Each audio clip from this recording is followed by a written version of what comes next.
Close Round on HQ is presented by the new QI35 drivers from TaylorMade.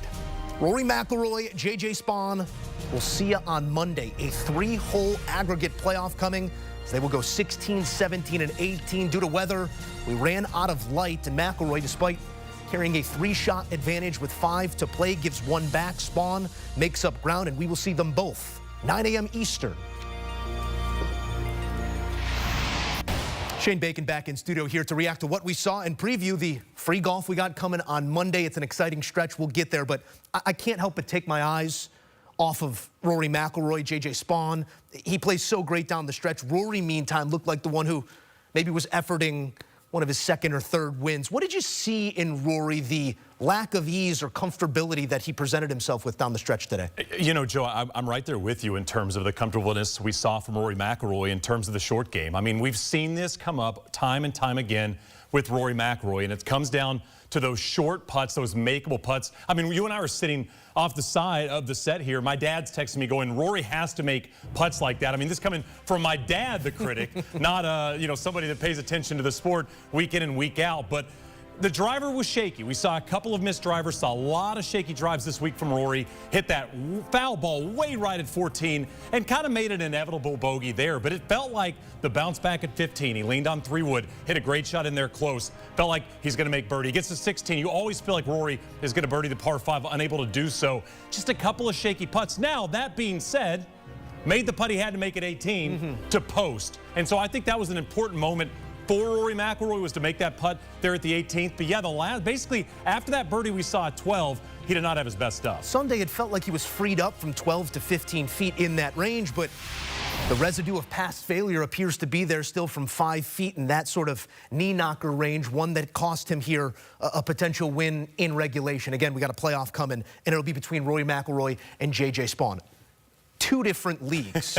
I mean, but this is a big ballpark. Everything on paper favors McIlroy, and I'm sure the numbers do as well. But when you look at the way that they played that stretch this week, it could be a little bit tighter on Monday morning than maybe we expect. Yeah, I mean, this isn't a 1 versus a 16 seed, but this could be like a 1 versus a 13 seed in terms of who these guys are, in terms of where they've been and how they've played their careers. But you look at the way Rory has played that stretch, it's been one he's been dominant on over the last 5, 6, 7 years at Sawgrass. He's been 3 under. That's it. And you think about Rory McIlroy, he's birdied the 18th hole 3 times this week. Really has not played 16 that well. He's played 17 okay. Spawn's been a couple under on that stretch. But, I mean, you know, you can throw that stuff out the window, as you know. I mean, it's going to be coming down to reacting to what the other person does and stepping up hitting golf shots. And that's one of the beauties of this golf tournament, is golf has moved away over the last decade from the longer playoffs. The longer playoffs are great. It's really where you get the best drama. You think about the U.S. Open, it used to be 18 holes. They've moved away from that. I love 3-hole aggregate because, again, it's not just 1 shot or 1 missed shot or 1 putt. You've got to go out there and play a small level of a long round. They will call upon their experience prior throughout this week over that stretch. As you mentioned,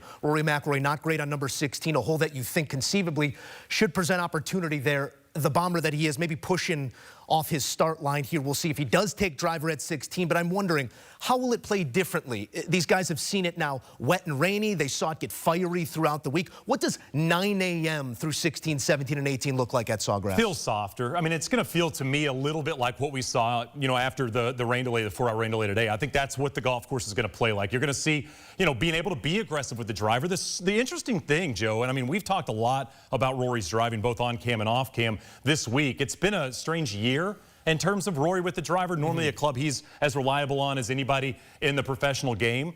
For Rory McIlroy, hitting that swing draw with the driver, something it seemed like has been a staple of his arsenal for years and years and years, has just not been in the bag this week. I'd love to see him in the morning step up there and hit the traditional right to left ball off that tee and kind of put the pressure on a J.J. Spaun, because you know Spawn's going to be feeling it. That power draw on 18, it's easier said than done, right, Shane? If you don't have it going, as Rory has struggled a lot of trouble at 18 with that disco stick, left is not where you want to be. It's going to be thrilling to watch it all come to pass. Again, 9 a.m. on Monday. Rory McIlroy, J.J. Spaun, 3 holes for the Players' Championship. Only 2 remain out there on the golf course, Shane. That means we have plenty of other names to talk about whose week is already in the can. And Scottie Scheffler is always a topic of discussion, being at the top of the world. But the frustrations, and visible ones at that, rearing their head throughout this week. The floor is so high, but how do you assess Scottie Scheffler as maybe we start to turn our attention towards major season? Yeah, I mean, I'm not going to go full Phil Mickelson here and say he's not going to win this year. Phil Mickelson making those comments on social media, talking about, you know, what we've seen from Scottie to this point. But,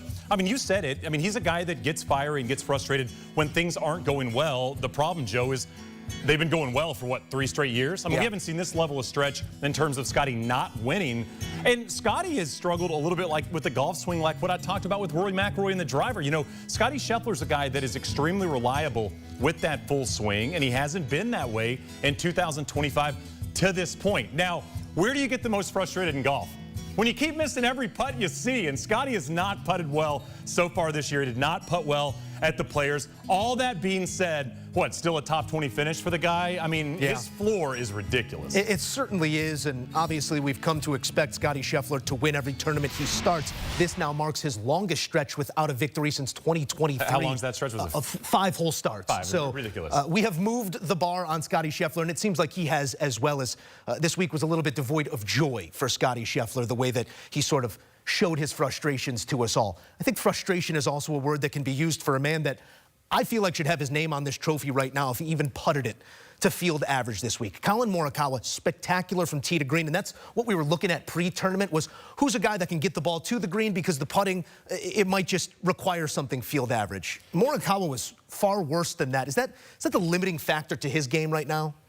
Distance off the tee can play a factor. You think about the Masters last year with Collin Morikawa going against Scottie Scheffler, and they're really facing off kind of together on that Sunday, and you saw it. You saw how far ahead Scottie was of Morikawa. I mean, that could be an issue, but you're also talking about a guy that was like setting records in college in terms of TrackMan ability with his irons. This is a guy that is laser-like when the swing is on. The swing went away for, what, a year?